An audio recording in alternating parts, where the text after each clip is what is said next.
Christophe Boigny, dans le cadre de la 58e session de la Commission africaine des droits de l'homme et des peuples.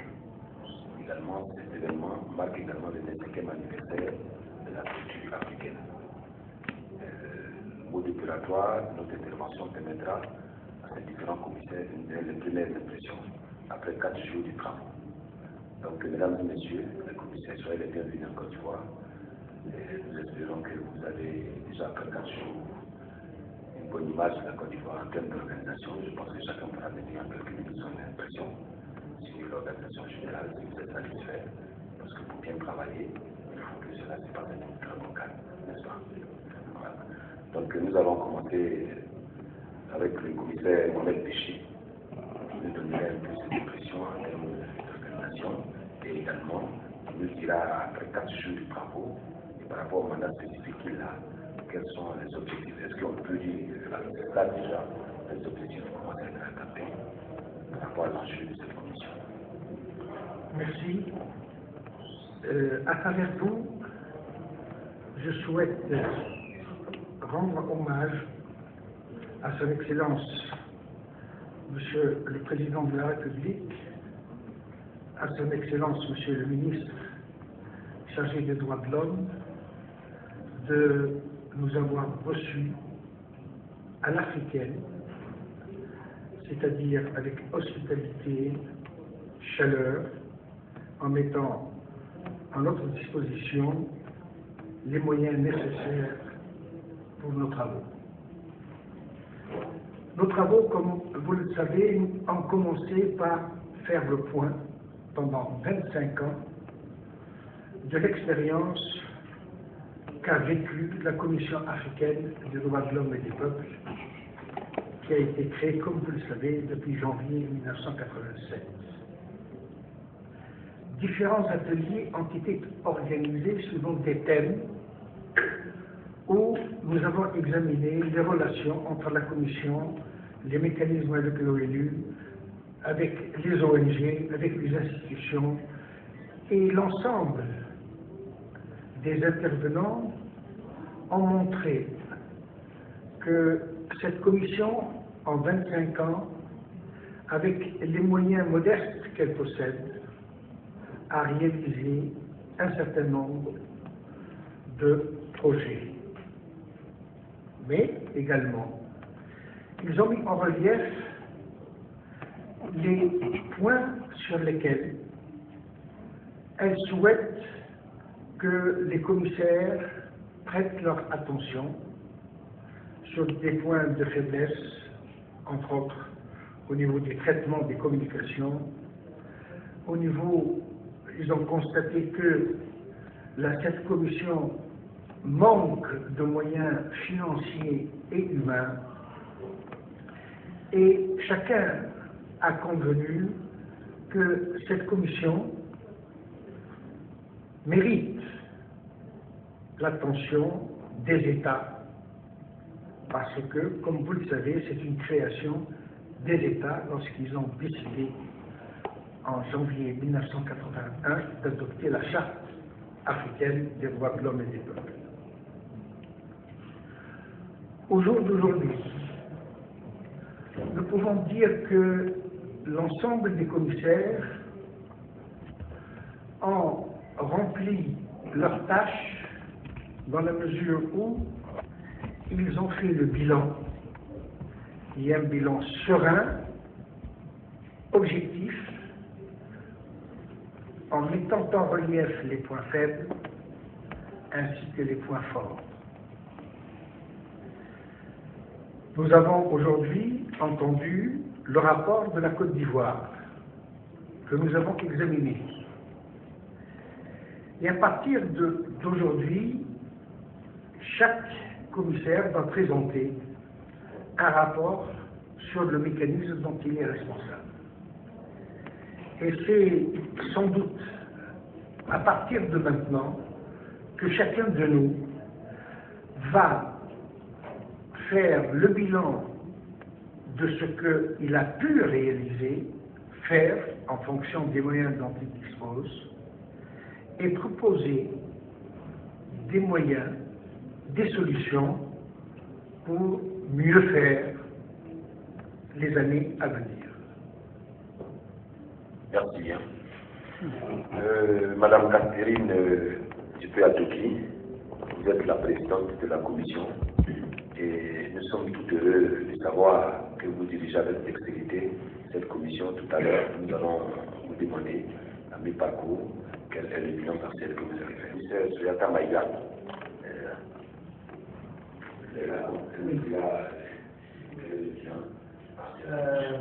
merci, je crois que le commissaire Kalsala vous a dit le sentiment général par rapport à la satisfaction quant à l'organisation de cette session, quant à l'accueil des populations ivoiriennes qui sont sorties massivement nous applaudir, nous accueillir en terre africaine de Côte d'Ivoire. Et surtout l'honneur que le président de la République nous a fait en procédant lui-même à l'ouverture de cette 52e session qui pour nous va marquer en tout cas un tournant décisif. Si chacun des acteurs en tout cas tire les enseignements que nous avons déjà vus et revisités à la suite de l'évaluation qui a été faite tant à ce qui concerne la relation de la Commission africaine avec les États partis, avec la relation, la collaboration avec les ONG, les institutions nationales des droits de l'homme et avec le mécanisme onusien des droits de l'homme. Donc, à mi-parcours, nous pouvons dire que véritablement nous sommes satisfaits. Nous sommes satisfaits parce que c'est une œuvre qui n'est pas seulement dédiée à la position africaine, c'est une œuvre que nous dédions également aux populations africaines et nous sommes satisfaits sur un autre plan, le plan médiatique. Nous avons vu souvent que nos sessions précédentes souffraient un peu d'un manque de visibilité. Nous sommes dans un pays, la Commission n'est pas connue, la Charte africaine des droits de l'homme et des peuples n'est pas enseignée dans les universités ni dans les écoles, elle n'est pas vulgarisée. C'est de la responsabilité première de l'État, mais lorsque nous sommes dans un pays, le fait de nous rendre visibles procède également de l'information, de la sensibilisation que nous devons justement à l'endroit des populations africaines et des différents acteurs impliqués dans la promotion et la protection des droits de l'homme. Voilà un peu ce que je peux vous dire à ce stade. Merci bien, Mme Maïga. Le commissaire Campion, je prononce bien. Si vous vous limitez à Young Defense, le plus. D'accord, je me limiterai à Young Defense. Merci. Voilà, nous vous écoutons. Voilà, allez-y. Bon, je dois dire que donc je suis responsable du groupe de travail sur le droit des personnes âgées et des handicapés. Donc je me limiterai plutôt à cet aspect. Donc premièrement, je veux joindre mes collègues qui ont parlé avant moi pour dire mon admiration pour la Côte d'Ivoire. Je dirais bravo pour l'organisation, pour l'accueil et certainement pour l'amitié que vous faites à tous les commissaires. Donc, absolument grand signe d'amitié, la présence de son Excellence, le Président Ouattara, ainsi que le ministre des Droits de l'Homme. Quant à mon travail, je dois dire que ça consiste principalement à préparer un protocole sur les droits des personnes âgées et un autre sur le droit des handicapés.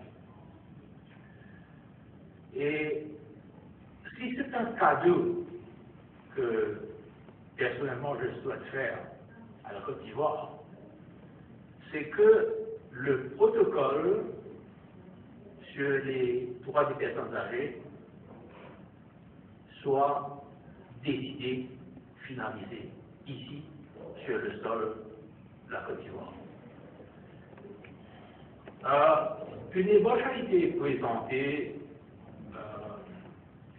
lors de la dernière session avant Joule, mais avant ça, je dois dire que ça fait le tour de pas mal de capital, et donc il me semble que le fruit sera plutôt mûr, et ça risque de tomber ici en Côte d'Ivoire. Donc c'est un protocole qui a une très grande importance, parce que nous serons tous appelés à être un jour une personne âgée. Je le suis déjà. Et donc, il y va de l'intérêt de tout le monde. Donc, c'est un travail où on a mis beaucoup d'énergie, beaucoup de pensée. Et si c'est adopté ici, je crois que ce serait vraiment bien. Un honneur pour la Côte d'Ivoire. Voilà. Merci. Voilà. Merci bien, monsieur le commissaire. Et nous allons nous adresser au commissaire Pacifique Mani Rakiza. Merci. Je voudrais aussi joindre ma voix à celle de mes collègues qui ont déjà exprimé leur satisfaction quant à la façon dont nous avons été accueillis ici en Côte d'Ivoire. Je voudrais à cet égard rendre hommage encore une fois au peuple ivoirien pour son hospitalité légendaire. J'avais déjà eu l'occasion de le souligner quand je m'entretenais avec vos collègues de la CACI, mais encore une fois, le répéter parce que c'est quelque chose qui nous a marqué. S'agissant du bilan, si vous voulez, de ces 4 jours, encore une fois, ça a été déjà dit par mes collègues, mais je peux également encore une fois renforcer ce qui a été dit. Jusque-là, tout se passe bien, surtout quand on regarde l'objectif qu'on s'est fixé pour les 2 derniers jours. Un objectif qui essentiellement consistait à faire un exercice de bilan pour voir ce que nous avons fait pendant les 25 dernières années. Mais ce qui était plus important, c'est aussi d'envisager les perspectives, d'envisager ce qu'on va faire dans les 25 prochaines années. Jusque-là, on s'est rendu compte qu'on vient de loin. On a fait des progrès, mais quand même, il reste des défis. Il reste des défis. Les défis ont été soulignés par les différents intervenants, que ce soit les intervenants étatiques, les intervenants du monde de la société civile, et même les comités eux-mêmes dans certaines hypothèses. Alors, comme toutes ces catégories-là sont des partenaires dans l'œuvre de la promotion et de la protection des droits de l'homme, nous osons espérer que nous aurons à franchir ce pas ensemble. Si j'aborde maintenant la question de mon mandat spécial, c'est un mandat, un mécanisme que je dirais le plus jeune, le dernier né par rapport aux autres mécanismes, dans ce sens qu'on a commencé à travailler à juste une année, et moi j'ai aussi une année à la commission, donc il n'y a pas beaucoup de bilan à faire, mais c'est quand même important de dire aux gens que c'est un mécanisme important dans la mesure où on va analyser l'impact qu'a l'industrie de l'extraction des ressources naturelles, des ressources minières par rapport à la question de libération des droits de l'homme. On sait très bien que l'Afrique regorge des ressources très importantes, des ressources minières, beaucoup de ressources en tout cas, de ressources naturelles. Et malheureusement, ces ressources-là ne profitent pas à la population la plus radicale. À ce niveau, dans une première phase, on est en train d'analyser, on est en train de faire des recherches sur des questions fondamentales, afin de pouvoir, dans une deuxième phase, mener des missions d'établissement des faits, des missions de collecte d'informations sur le terrain. Les questions qui nous ont intéressées, c'est dans une première phase, c'est par exemple la question de la définition, ce qu'on n'entend pas, mais c'est classique, parce que jusqu'à ce n'est pas aussi clair que ça. On est en train de réfléchir, on va donner des réponses prochainement. La question de savoir si il faut absolument passer par l'exploration des ressources naturelles pour arriver au développement. Pour ça, ce sont des questions qui doivent être résolues. Au niveau de notre travail, on sait déjà qu'on n'y échappera pas, à la mesure où on est devenu très indépendant. Regardez combien de gens, regardez combien de téléphones sont enfermés des gens. Et tout ça, si on le regarde bien, ça provient des ressources minières. Les personnes à 3 téléphones, les personnes à 2 ordinateurs, les personnes à 2 téléviseurs. Mais ce qui nous préoccupe pour le niveau du travail, c'est de voir comment l'exploitation de ces ressources-là serait répondre à l'impératif de développement, mais tout en respectant les droits de l'homme. Je vais peut-être m'arrêter ici. Merci beaucoup. Bon, on va demander au commissaire L, Alpini Nyansou, elle est là. Voilà. Vos impressions par rapport à l'organisation. Merci, monsieur le Vous avez déjà eu idée de nos sentiments personnels et individuels par rapport à ce que nous pensons de cette session spéciale. Les sentiments exprimés par mes collègues ici sont naturellement partagés. Et je suis sûre par nous tous. Et vous le savez, et en principe, je crois que cette question, vous la posez peut-être pour nous provoquer un peu. Vous savez que vous êtes en face de juristes de diverses catégories qui n'ont pas leur langue dans la poche. Et qui auraient pu déjà vous dire s'ils avaient été satisfaits ou non, puisque ce ne sont pas des occasions qui ont manqué. Juste pour vous dire que les sentiments exprimés ici sont partagés. Et moi, ce qui m'a surtout impressionné, c'est par rapport au monde des ONG. Vous vous imaginez que nous avons fait une première visite à Abidjan et que nous devions faire encore une longue route pour venir à Yamoussoukro. Et déjà à Abidjan, l'accueil était impeccable. Et nous avons pensé à un moment donné que les représentants de la société civile, ceux qui viennent du monde des ONG n'auraient pas la possibilité de venir jusqu'à Yamoussoukro. Mais vous avez vu, la salle ne s'est pas désemplie depuis que nous sommes là. Ils sont là, ils sont avec nous, ils veillent au grain, ils partagent leur expertise avec nous. Et ça m'a beaucoup impressionné. Je me suis dit, quelque part, étant commissaire en charge des défenseurs des droits de l'homme, et les défenseurs des droits de l'homme, c'est pour une grande partie ces acteurs de la société civile-là. Vous comprenez combien je puis être confiante de ce qui est en train de arriver par rapport à ce monde-là. Et donc, ça, c'est une première remarque. C'est une première remarque. La seconde remarque, c'est le partage que nous avons fait avec monsieur le ministre en charge des droits humains et des libertés fondamentales.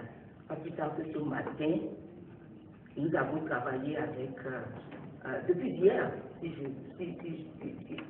depuis hier, nous sommes en train d'examiner, nous avons examiné le rapport initial et périodique cumulé de la Côte d'Ivoire. Nous avons beaucoup échangé avec le ministre en charge des droits humains et des libertés fondamentales. J'ai été satisfaite, ayant suivi un peu toutes les difficultés que la Côte d'Ivoire a connues ces 2 dernières années. Et Et pour être passé ici à un moment donné de la vie politique de la Côte d'Ivoire, aujourd'hui, je me rends compte qu'avec une certaine volonté politique, on peut changer le cours de l'histoire d'une nation. Avec une certaine volonté politique, on peut changer le cours de l'histoire d'une nation. Et donc c'est cela que je constate et je partirai certainement ici avec le sentiment qu'il y a une volonté politique à arranger les choses, surtout du point de vue des droits humains des populations. Merci. Merci madame. Nous allons passer en Sali, Fadel Maya. J'espère que je prononce bien. Non, très bien, là, c'est ça. Merci. Voilà. Merci de là, je suis inspirée. Je suis rappelé. Merci beaucoup. Alors moi, je vais bien sûr souligner encore une fois l'insigne honneur que nous a fait la République de Côte d'Ivoire d'accueillir la 52e session ordinaire de la Commission africaine des droits de l'homme et des peuples, à laquelle, bien sûr, nous avons également eu à accorder un intérêt particulier au bilan de 25 années d'activité. Alors, tout d'abord, vous nous avez interpellé sur l'organisation. Il se trouve que la République de Côte d'Ivoire a mis à la disposition de la Commission et de cette session tout le capital humain et matériel de manière à assurer une session efficace et surtout crédible. C'est un point positif et au nom également de toute la Commission, nous sommes en droit de remercier la République de Côte d'Ivoire. En ce qui concerne les 25 années d'activité, je crois qu'au cours des 4 journées de réflexion, nous avons travaillé sur la base de 2 approches. Une approche positive concernant les acquis accumulés par 25 années d'activité. Et il faut dire que ces acquis ne sont pas la propriété exclusive de la Commission en tant qu'institution.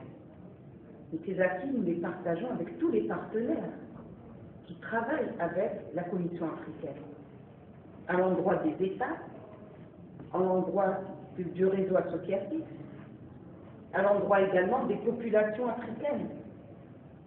Et il se trouve que cet acquis positif permet également de rebondir sur une deuxième approche, parce qu'il ne faut pas vivre sur des acquis, mais il faut également se projeter vers l'avenir. Or, l'avenir, effectivement, se pose à nous sur la base d'un certain nombre d'enjeux et de défis. D'abord, qu'est-ce qu'il faudrait améliorer dans le travail de la Commission? Comment améliorer également les passerelles de communication avec les différents partenaires, notamment avec les institutions? Nous avons parfois des relations tout à fait timorées avec des institutions, aussi bien de l'Union africaine ou d'autres institutions onusiennes. Et il a été prévu, au contraire, de renforcer ces relations avec les différents partenaires. Ce qui a été également important à souligner au cours de cette 52e session, c'est que la Côte d'Ivoire a eu l'occasion de présenter son premier rapport initial et également périodique. Ce qui a démontré de la part de la République de la Côte d'Ivoire envers la Commission africaine une volonté affichée et déclarée de rendre compte pour la première fois de la situation effective des droits de l'homme en Côte d'Ivoire, et ce, en application de la Charte africaine des droits de l'homme et des peuples. Et Monsieur le ministre des droits de l'homme s'est livré à un exposé convaincant, à un exposé riche, mais également à un exposé qui interpelle les faiblesses encore de la situation des droits de l'homme en Côte d'Ivoire. Ceci pour dire que nous avons eu droit, effectivement, à des propos riches, mais également à des propos objectifs sur la situation des droits de l'homme, en disant ce qui a été fait, mais ce qui reste à faire également. Et ça, c'est un point positif que nous ne rencontrons pas souvent lors de la présentation des rapports par un certain nombre d'États. Enfin, en ce qui concerne le mandat, puisque je suis rapporteur spécial sur les réfugiés, les personnes déplacées, les migrants et les demandeurs d'asile, j'ai donc dû interpeller Monsieur le ministre des Droits de l'Homme, sur cette question, en ce qui concerne la situation de réfugiés, de personnes déplacées en Côte d'Ivoire, et j'ai eu satisfaction des réponses apportées par le ministre des Droits de l'Homme et son engagement effectivement à continuer à prendre en charge avec beaucoup de velléité la thématique des réfugiés et des personnes déplacées. Et lorsqu'on évoque cette thématique en Afrique, il est vrai que le sujet reste encore très sensible. Il est sensible, il est également parfois dramatique, parce que le réfugié, le déplacé interne, le demandeur d'asile, qu'on appelle maintenant également le migrant économique, est une personne vulnérable. Et face à cette vulnérabilité, je pense que dans le cadre de mon mandat, et avec les actions que je vais entamer dans le futur, sensibiliser les États à prendre en charge la protection de tout ce segment vulnérable. Voilà ce que j'avais à dire autour des questions que vous avez posées. Je vous remercie. Merci bien, madame. Maître Esther Kagwa, j'espère que je prononce bien. Let me also join my colleagues in extending our gratitude to the warm welcome and the personal presence of His Excellency the President at the opening ceremony and the words of wisdom, and the Minister in charge of human rights for personally checking, making sure that each and everything is on course. There is no doubt the people of Cote d'Ivoire are also very friendly and welcoming. Some of us don't speak French, and whenever we try to move, they care to make sure that we communicate, and I think that was a very important thing for me. This is the 52nd ordinary session, but coupled with the 25 years of the Commission. And we've had various people talking to us on the history of the Commission. I'm actually impressed by the improvement that there have been. I was trying to hear where they started, the humble where they started, the difficulties they went through. But over years, things kept on improving. And I must say this goes to the parent body, the African Union Commission.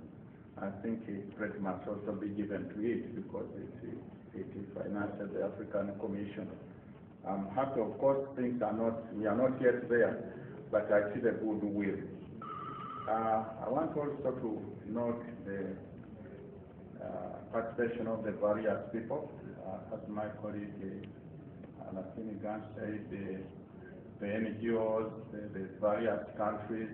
I think, considering the distance they have to travel from Abidjan to Yamoussoukro, I think they have turned up in good numbers, and I think they won't regret because of the barriers, the peculiarity of the place, including the basilica.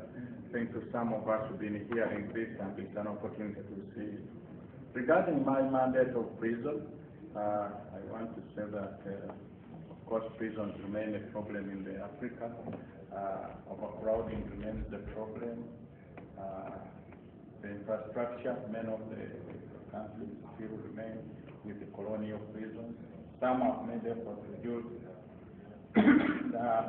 Many people being in detention, and there is a delay taking them for trial.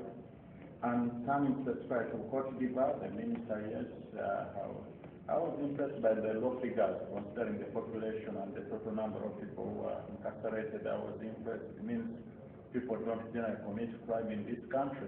Talked about a figure of, I think, 6,000 plus, and I thought that was too low. I'm impressed by that. Finally, I want to appreciate the way Cote d'Ivoire presented this report, the openness, the reality, and the way, the humility the minister exhibited in presenting his report, and the desire to want to learn and improve things, because they kept saying, yeah, you come here next time, we want you to help us. That touched me very much. Thank you.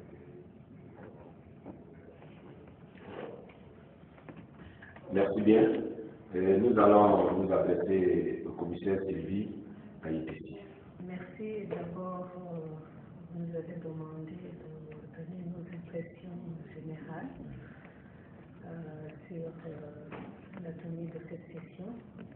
Je voudrais aussi dire que nous avons été honorés de voir Son Excellence et le Président de la République rehausser notre session lors de l'ouverture. Déjà au premier jour, nous avons senti un grand soutien de la part des autorités et ça nous a rassuré que notre session sera un succès. Et en ce qui concerne l'organisation générale de cette session, nous nous réjouissons que l'organisation est très bonne.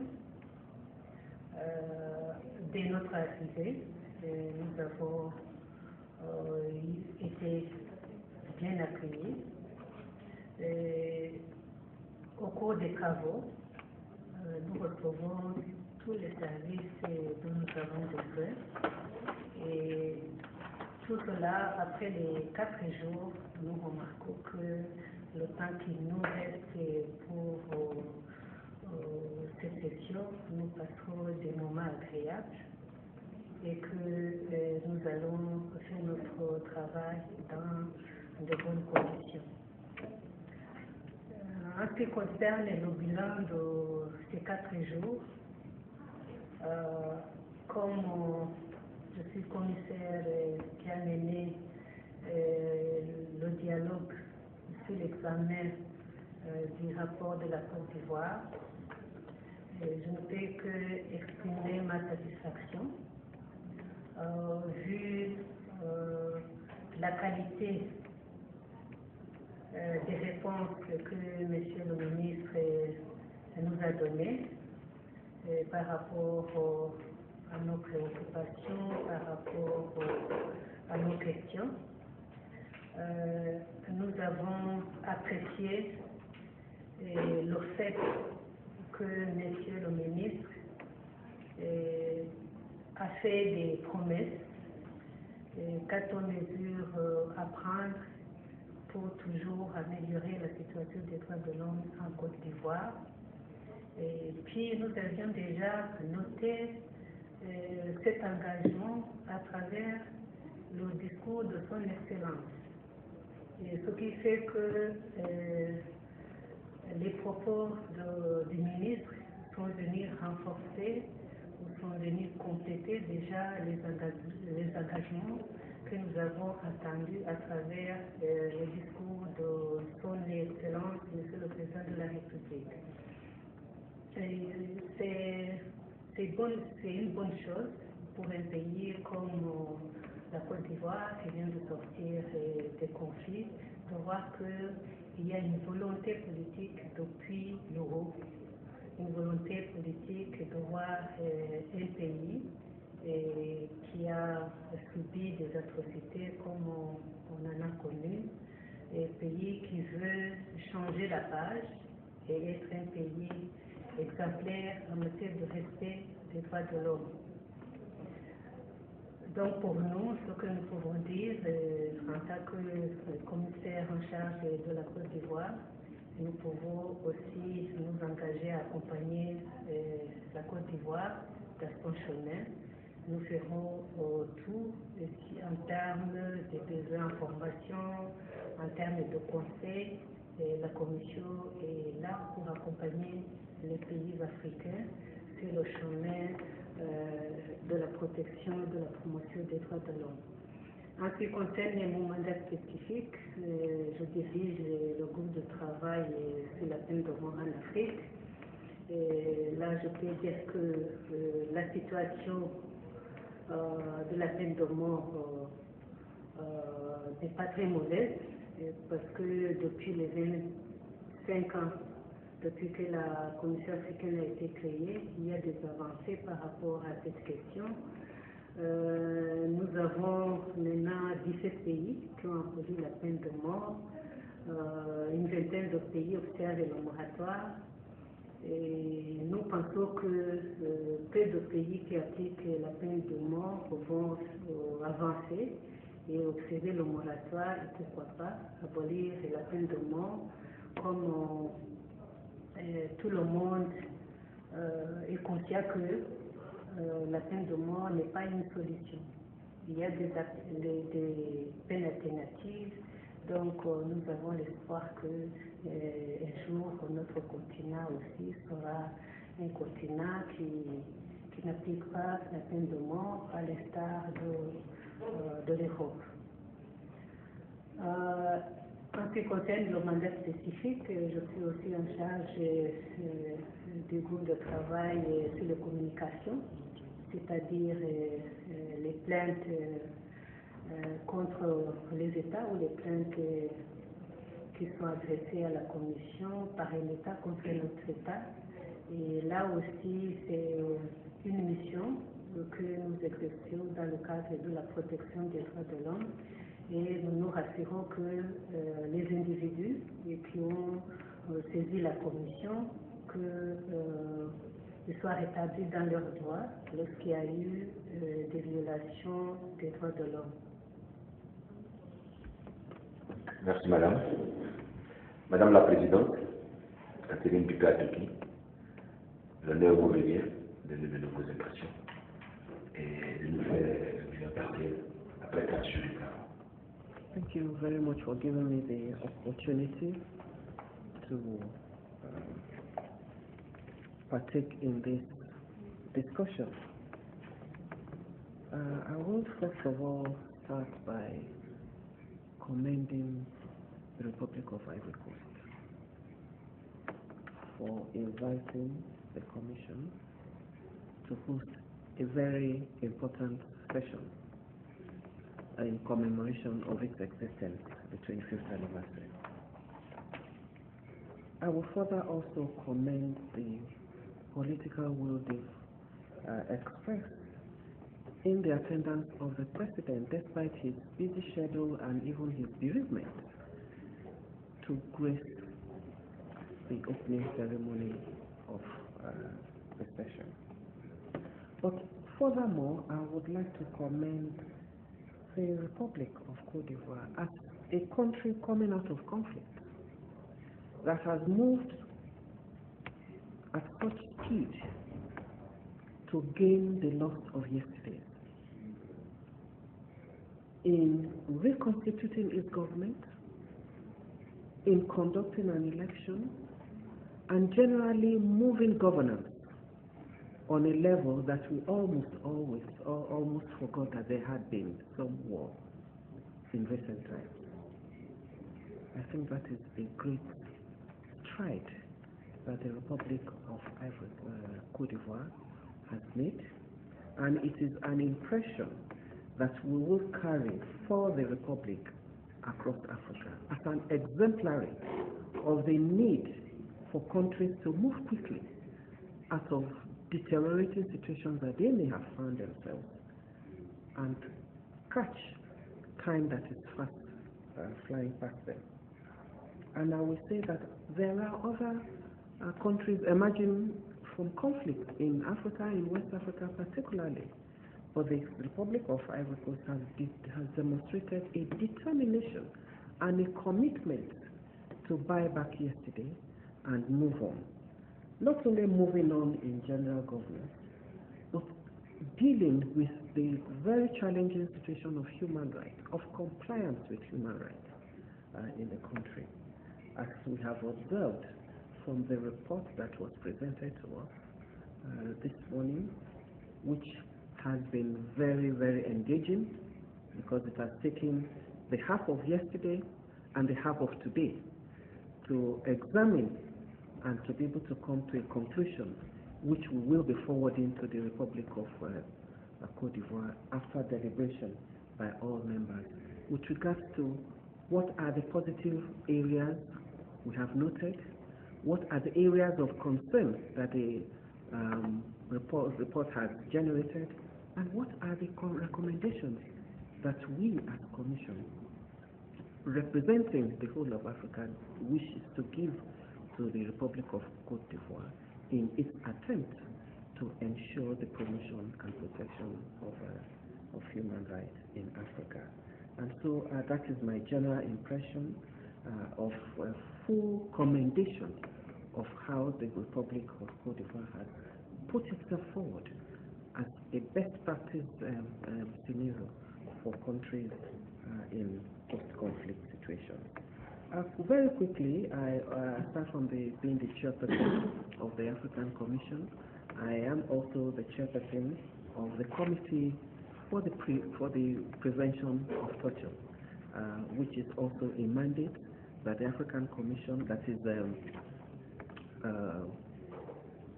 part of the African Charter, inscribed in the African Charter, which prohibits states or persons in government, under the control of government, from using torture, and it is not even excusable by law.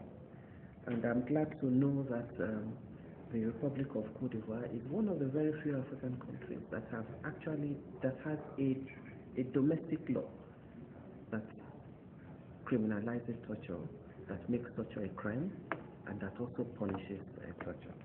So I think that is a good advancement, and that the prohibition in the law should be taken to its highest level by ensuring that those who are prosecuted and convicted, who are prosecuted are also convicted to show a measure of prevention that may emanate from that. In short, I think this is where I would like to stop in answer to the question that you have. Merci bien, Madame la Présidente. Hier, nous avons assisté à l'étude du rapport de la Côte d'Ivoire, mais après les questions, nous nous sommes rendus compte de s'interroger. Est-ce qu'on ne demandait pas trop à un pays qui sortait d'une telle situation? Il y avait tellement de questions, on demandait tellement de choses, qu'à un moment donné, on avait l'impression qu'on n'encourageait pas la Côte d'Ivoire à aller dans le sens de la recherche de la garantie des droits de l'homme. The minister himself said that rather than being discouraged, he took that number of questions as a challenge. Now, the way to look at it is that the questions that are thrown out has raised the bar of implementation, and then you have to strive to reach it. If we lower the bar, then you will not get far. But now the question has raised the bar. We do not expect full compliance, because answering positive to all that questions will indicate a state of utopia, which there is no. There is no state that is fully in compliance of human rights.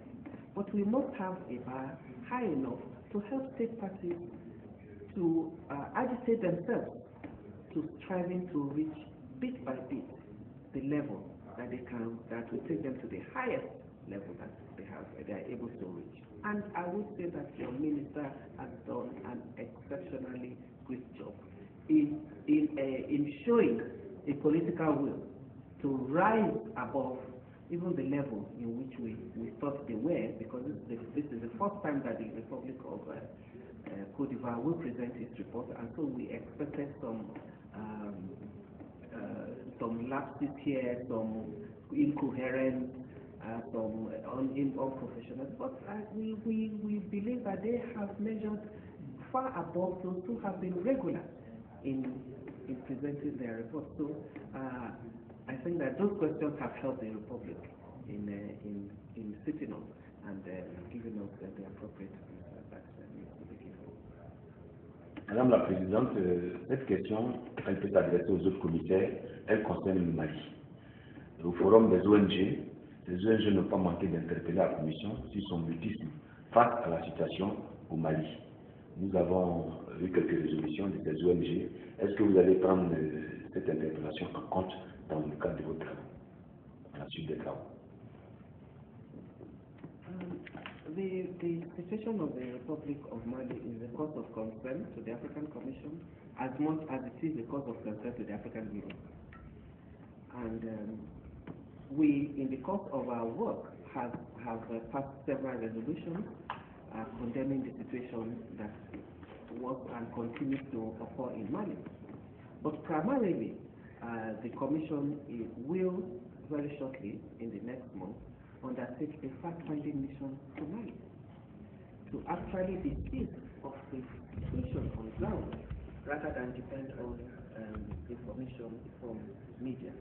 And that will give us an opportunity to have a first-hand situation on ground and be able to make a recommendation to the African Union to find a lasting solution. But I would say that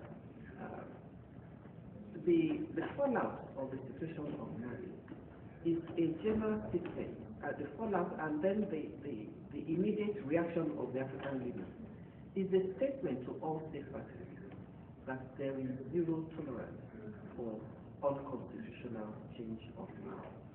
And that statement needs to be reaffirmed over and over because the time for Africa has come to develop and establish its democracy and improve even on it. So we should not be taking steps backwards anymore. And so we support very, very, very strongly the stand of the African Union in condemning and in putting on hold any recognition of participation of the Republic of Mali and Guinea-Bissau until democratic situation has been, democratic process has been returned as a lesson for other African countries, and we hope that it will be taken very seriously. Y a-t-il des États bons élèves et des États mauvais élèves dans le cadre de la vision de la Commission? Parce que nous constatons que certains États sont réticents vis-à-vis de certains principes et d'autres, par contre, sont des bons élèves qui appliquent. Mais est-ce qu'à votre niveau, vous prenez toutes les dispositions pour mettre tous ces États au même pied, sur le même pied d'égalité? I will make a comment. I will give the floor to my colleagues. Before the African Commission, we don't have categorization of states because the African Commission is not an institution that goes around states with dagger in the hand and with a pen to write your name in black paper. Our mandate is to promote the African Charter, to sensitize government of their obligations under the Charter, and also to protect the rights of Africa where there has been an infringement by the state. So we concentrate in encouraging state parties that we feel may have fallen short. We encourage them. We do not blacklist them. We do not grade them as we do in schools. We do not grade and to say this is a worst country that violates and this is the best. Because countries may be, the current situations of countries may be due to certain circumstances beyond their control. And so we would continue to see all African countries as countries with the potential to fulfill their obligations under the Charter. And where we find that they are failing, we'll keep encouraging them and either by way, sometimes by harsh intervention, by passing strong resolutions to help them to pick up. And at other times, by encouraging them for taking small steps so that they can take bigger steps. The end result is that we do want a continent that is compliant to human rights. And that is our vision for Africa. Colleagues, we want to respond to that if there is any further comment. Maïga. Effectivement, ce qu'a dit Madame la Présidente, à savoir que nous ne comptabilisons pas entre les bons et les mauvais, mais nous essayons d'établir un dialogue constructif, une dynamique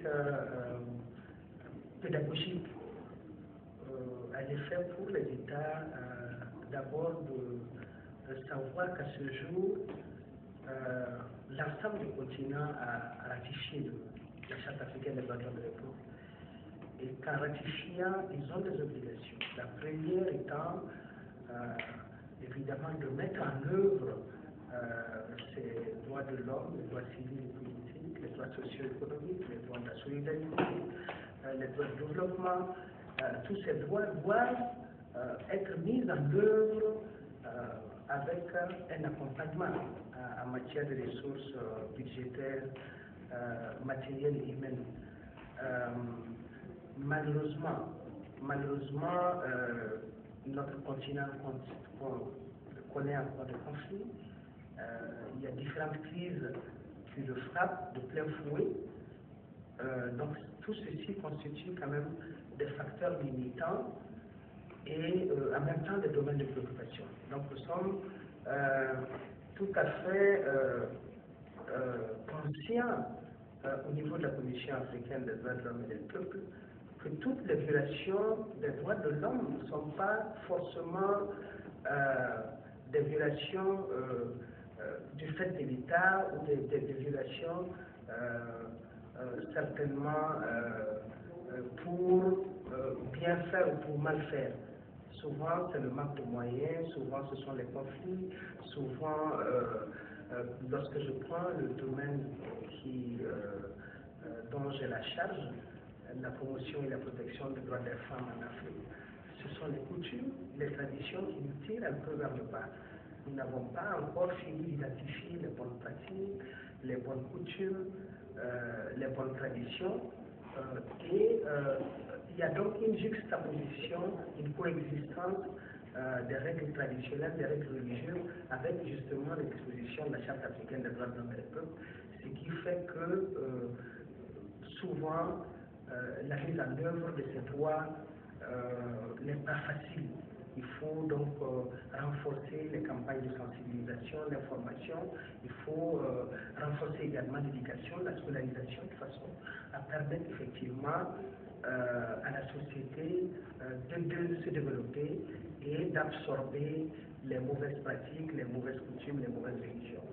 Donc, mais nous avons constaté à l'heure du bilan, vous aviez parlé des 4 jours que nous avons passés à faire l'évaluation de ce qui a été bien fait et ce qui a été moins.